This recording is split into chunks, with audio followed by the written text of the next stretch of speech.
예, 이용우입니다. 박선종 참고인과 산업은행 회장님, 키코 문제에 관련해서 간단하게 여쭙겠습니다. 지난 국정감사 때 금융감독원 국정감사 때 제가 2013년 대법원 판결이 오류를 지적한 바 있습니다. 보시면 화면에 옵션의 수수료 현저히 높지 않다 이렇게 해서 판결이 난 걸로 알고 있습니다.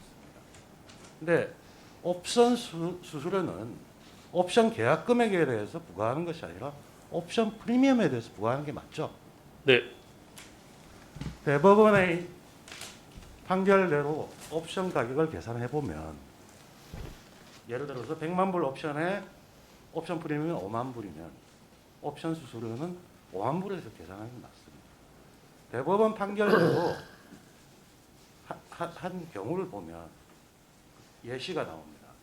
옵션 계약 금액, 옵션 매매 대금이 10만 원인데 이 경우는 수수료가 1,700만 원이 나오는 현상, 기이한 현상이 발생합니다. 이게 있을 수 있을까요? 좀 말이 안 되죠. 자, 다음 화면을 보시겠습니다.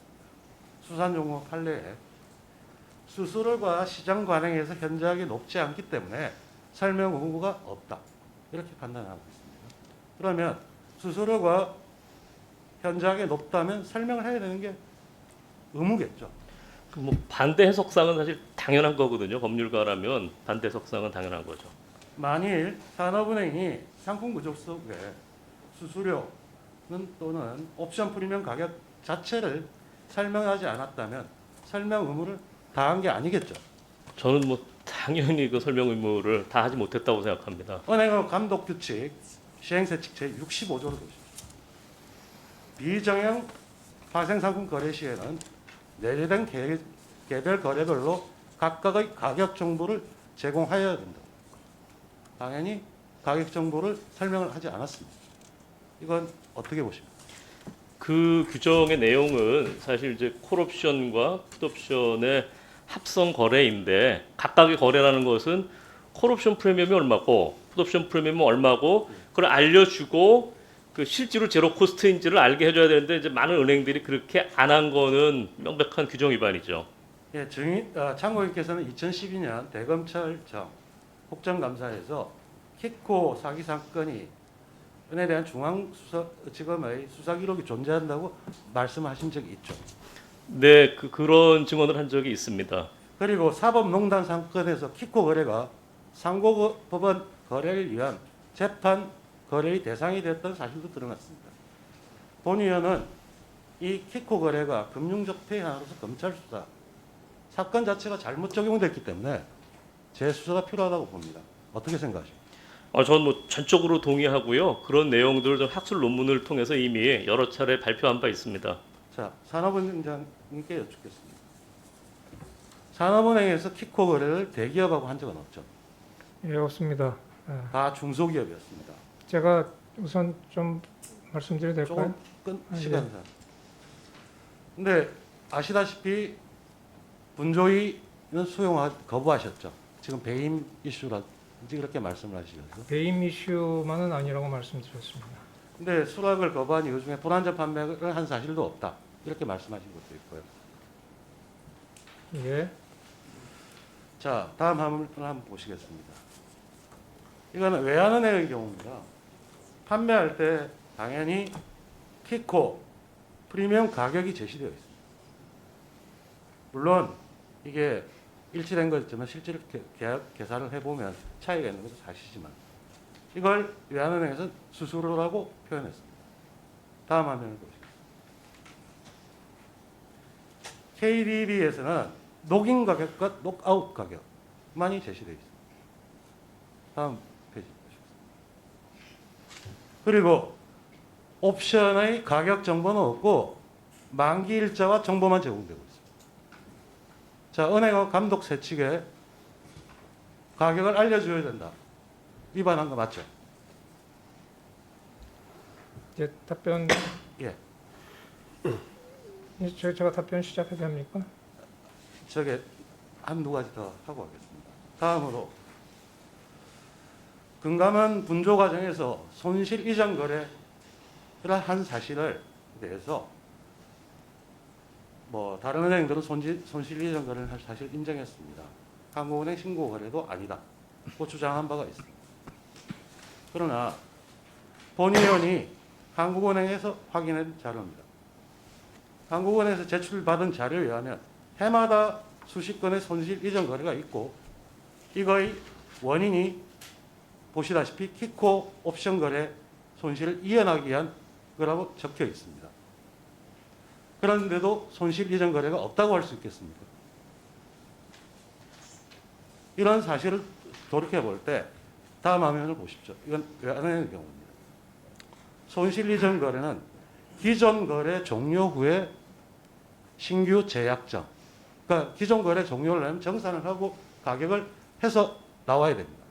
그게 없는 상태 속에서 이런 거래를 했다는 건 당연히 감독원에서 금지하고 있는 손실 이전 거래를 했다는 사실이라고 봅니다. 전 이런 부분에 대해서 다시 검토해서 수사와 여러 가지 차원에서 분조 행위에 대해서 산업은행이 지금까지 주장했던 것에 대해서 다시 검토해야 된다고 생각합니다. 답변해 네, 주시죠. 제가 말씀드리겠습니다. 옵션 계약의 프리미엄에 관해서 말씀하셨는데 만약 일단 저 대전제로요. 저는 모든 이 키코 거래에 대해서 지금 말씀드리는 게 아니고 뭐 해당되는 게 있겠습니다만 저희와 관련된 부분에 대해서 말씀드린다는 점을 먼저 밝히겠습니다. 첫째, 옵션 계약을 얘기해서 프리미엄을 얘기하셨는데 만약 저희 거래 당사자가 그 기업이 해지로 생각했다면 이건 환해지여야 됩니다. 선물한 환해지 상품으로 적법하다는 판정을 받았고요. 투기로 생각했다면 옵션이 될지 모르지만 해지로 생각했다면 환해지 상품이 돼야 될 텐데 환해지 상품은 선물하는 성격을 띠기 때문에 계약금에 비례해서 수수료를 준다는 게 맞다고 생각합니다. 그래서 그 점에 대해서는 이 의원님하고 제가 생각이 좀 다른 것 같고요. 그러면 기업이 이걸 투기 목적으로 했냐, 해지 목적으로 했냐는 그 차이도 있다고 생각합니다. 저는 이 기업이 해지 목적으로 생각했다면 그 부분은 이의가 없을 걸로 생각하고요. 분조위의 판단은 아까도 말씀드렸지만 저희하고 여러 면에서 다르다는 것을 저희가 검토를 다 했고요. 그래서 필요하다면 자세한 자료를 드리겠습니다만 저희는 불안전 판매가 아니라고 생각했고 적합성 원칙 또 설명 의무 사후 관리에서 다 의무를 다 했기 때문에 불안전 판매가 아니라고 생각합니다. 가격 정보는 옵션의 평가값의 문제는 확률하고도 많이 관련되어 있기 때문에 그 부분에 대해서는 이리적으로 얘기할 수 없는 거고 또 그것을 제시하지 않았다는 지적을 하셨는데 제시하지 않은 건 맞습니다. 그런데 나중에 그 문제점을 인지하고 이후에 보완 조치를 완료하였고요. 다만 법원에서는 은행이 가격 구성 요소를 밝힌 의미가 없는 것으로 본다는 판결이 있었습니다. 그래서 또한 이 경우에는 설명의무 위반으로 보지 않는다는 판결이 있었고 저희도 그런 생각을 하고 있습니다. 충분히 설명이 되었다고 보고요. 그 다음에 손실 이전 거래는 했다고 말씀하시는데 08년 7월에 회사에서 손실 이전 거래를 하자고 요청하였습니다만 저희가 체결하지 않고 거절했다는 점을 다시 한번 말씀드립니다. 이 말씀에 대해서 참고인이 한 말씀 하십시오.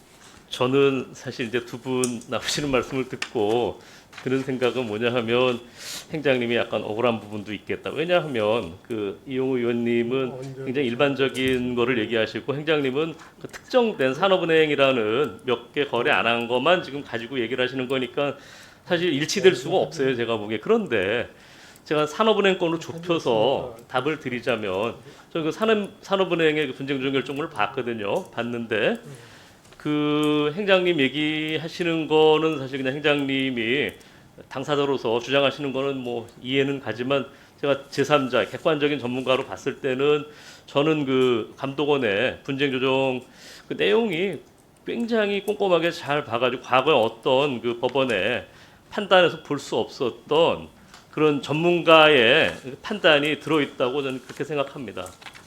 예.